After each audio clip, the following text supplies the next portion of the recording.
told her it was going to happen. I told her she was going to get a bath. Now she's a clean bean. We like clean beans. Good morning, you guys. Welcome back to the Central Oregon farm. If you're new here, welcome. And if you're not, welcome back. Today, we are doing something a little, maybe odd.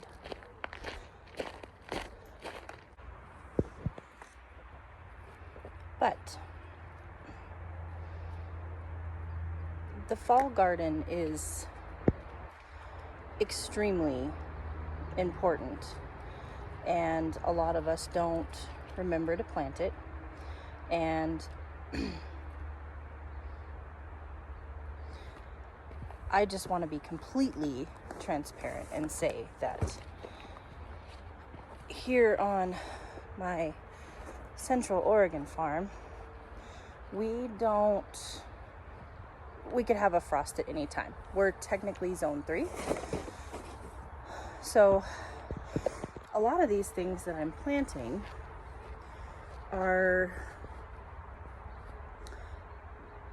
it's a gamble. They're probably not going to make it.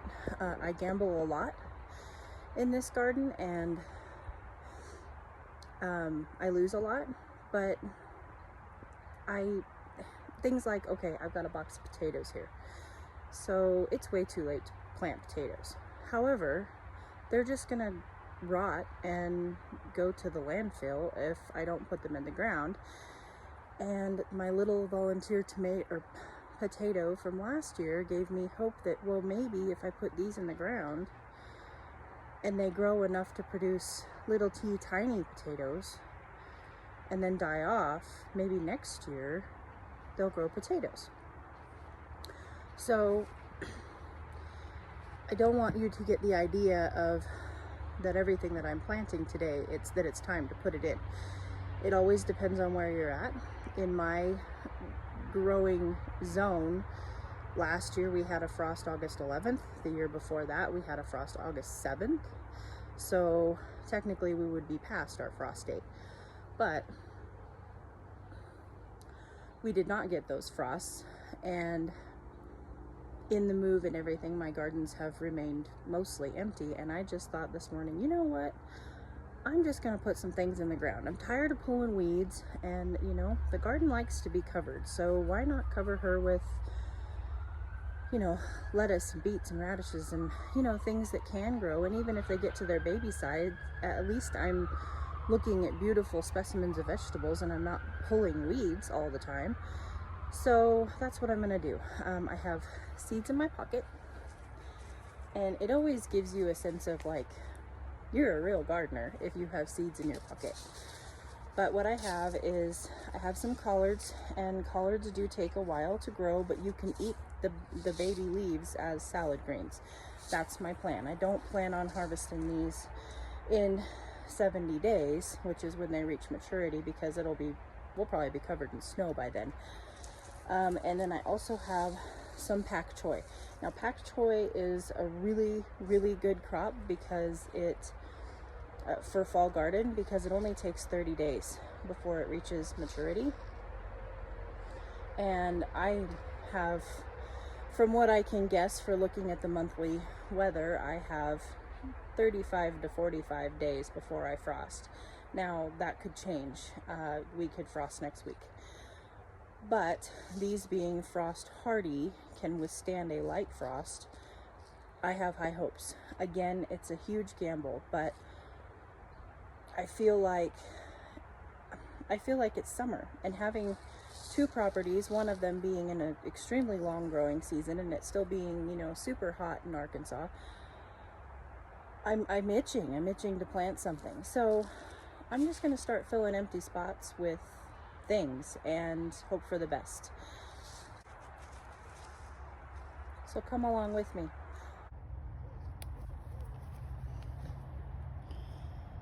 So these are the collards, and they want you to go a 1/2 inch deep on collard seeds. They're very, very small.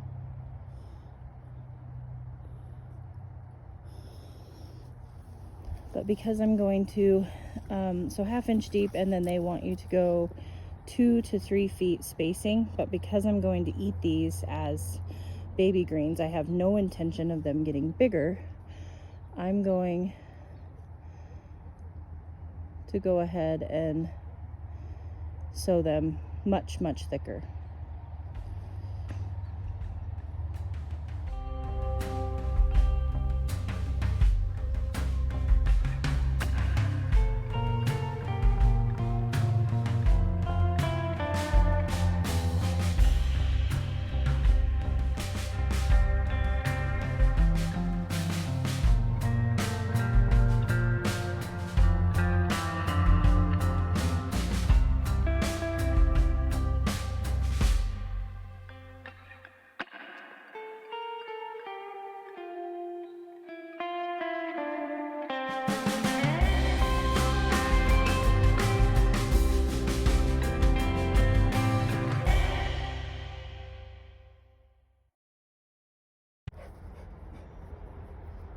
Okay, these are the pak choy.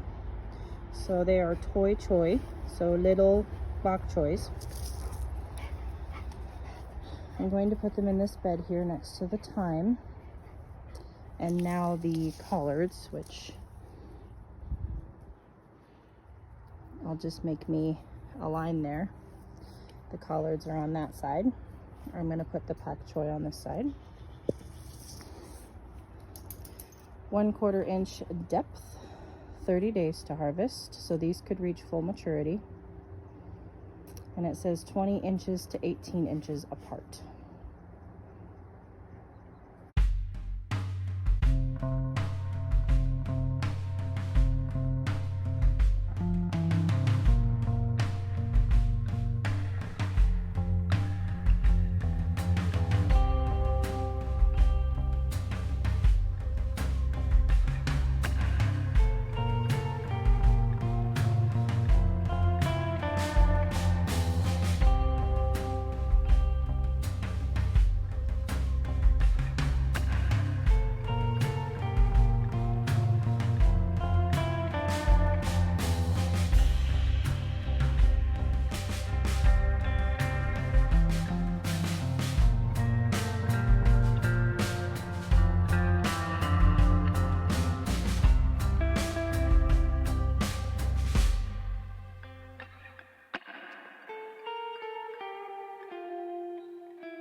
Okay, moving on.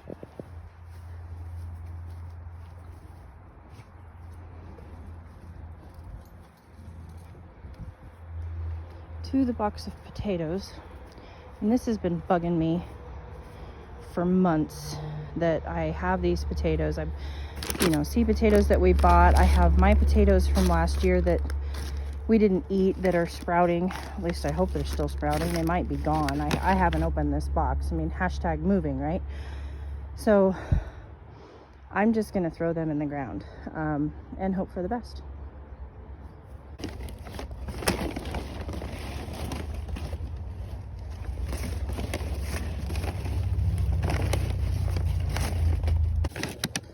So most of mine are no bueno anymore. It's a shame that I didn't get this done, but it happens in busy seasons. So they're, you know, the potatoes don't have any energy left to create anything. I did save 6. This one's not good. So there's 5 Yukon Golds and 1, I believe that's a Purple Majesty. So we'll put them in and see if they'll make anything.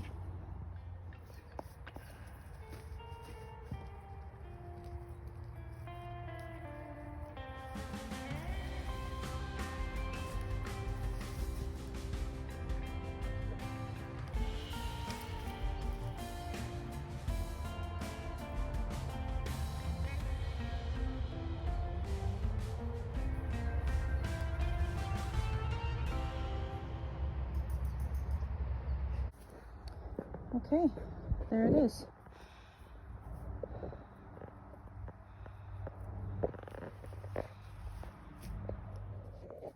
Okay, so my camera died, but I got them all watered in. And so we got collards here and more collards in between the sage. And those are the 2 sage boxes up front.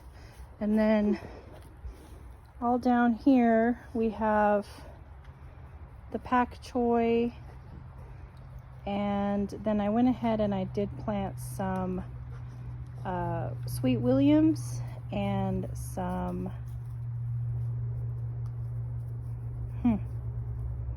some poppies and some calendula.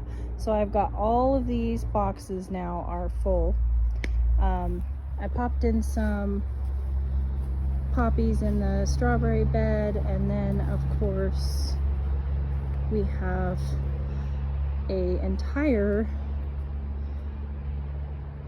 I believe these are 6x6.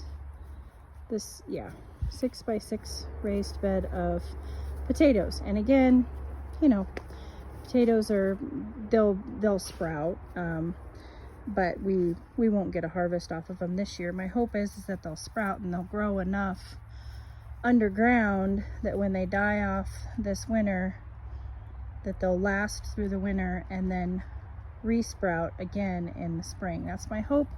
It's a complete experiment, but it was better than throwing the potatoes in the compost pile. So that's what we did.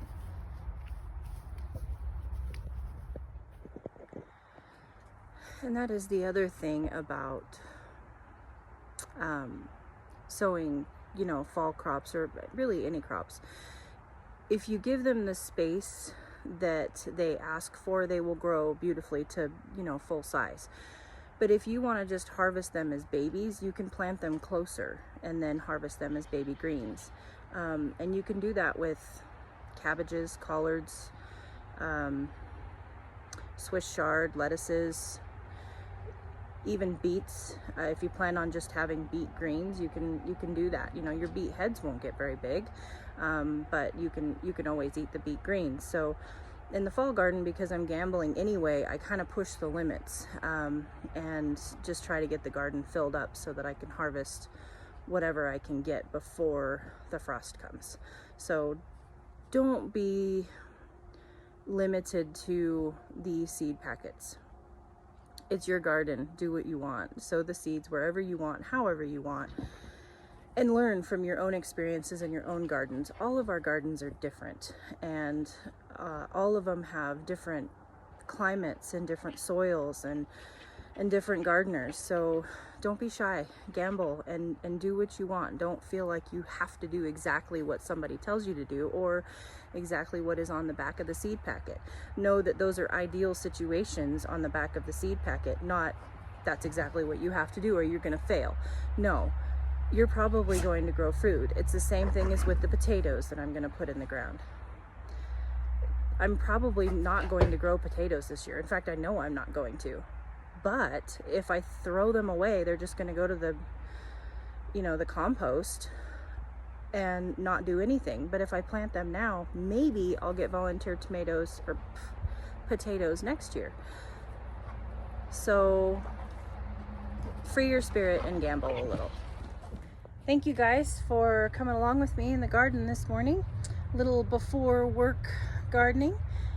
I really enjoyed being in the garden with you, and I really needed that.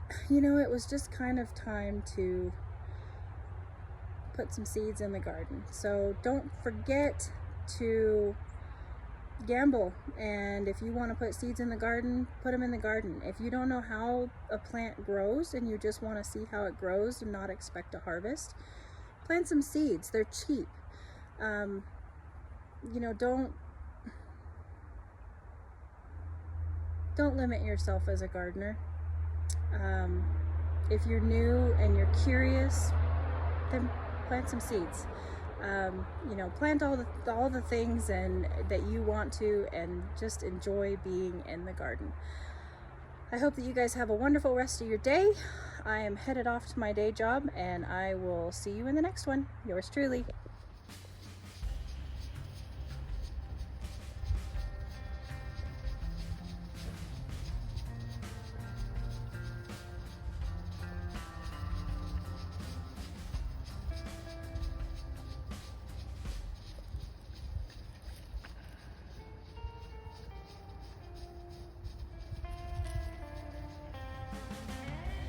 I'm going easy.